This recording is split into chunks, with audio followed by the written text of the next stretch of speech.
Hey, my name is Danny. I'm one of the co-founders here at Fern, and I'm going to walk you through how you can use the Edit This Page feature of Fern within documentation. Let's go ahead and get started.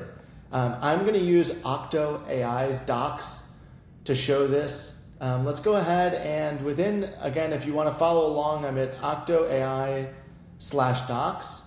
And what I will find is there are many tabs of different pages for documentation that I can navigate through, but I want to focus on, I'll pick any page.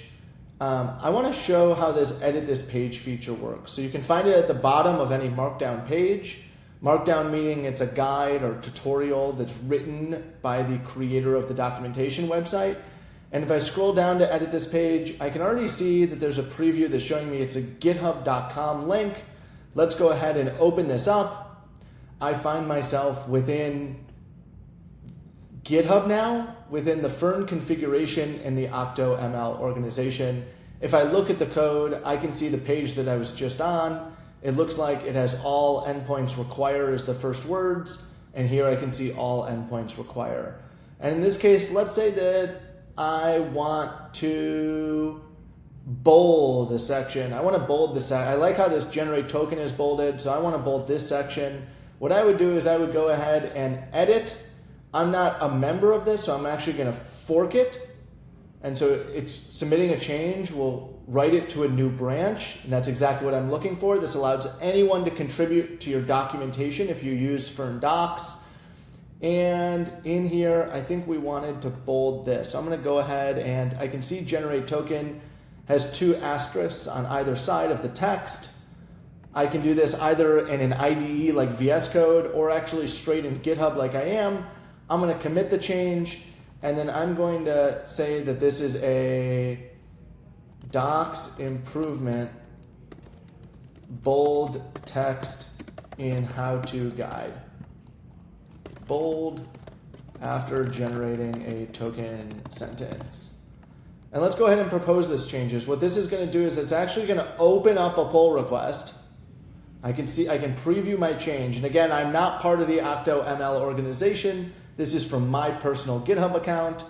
I can then allow edits from the maintainers, which makes sense, create a pull request, and boom, this is going to run some CI by choice. And it looks like we've got an improvement to the docs. Now, a question you might be asking is, if I use Fern for my documentation, how can I offer this? And the answer is that we document it here in Fern's documentation, and we call this the Edit This Page feature. And you can see that the way that we do this is we add a string within the front matter. So this is on each documentation page. We have multiple properties. One of them is the Edit This Page URL. And so we can actually go into Octo ML's configuration. We can go into their Fern folder inside of their docs.yaml.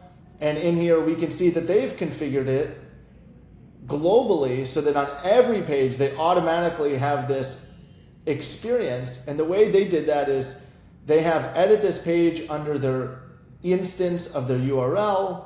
They're specifying that they use GitHub.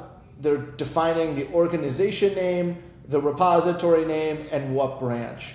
And then from there, Fern takes care of the rest. So all they had to do was add 5 lines to their docs.yaml file, and on every single page of their documentation, they now get an automatically generated Edit This Page button, as well as a link to the right part within their documentation configuration.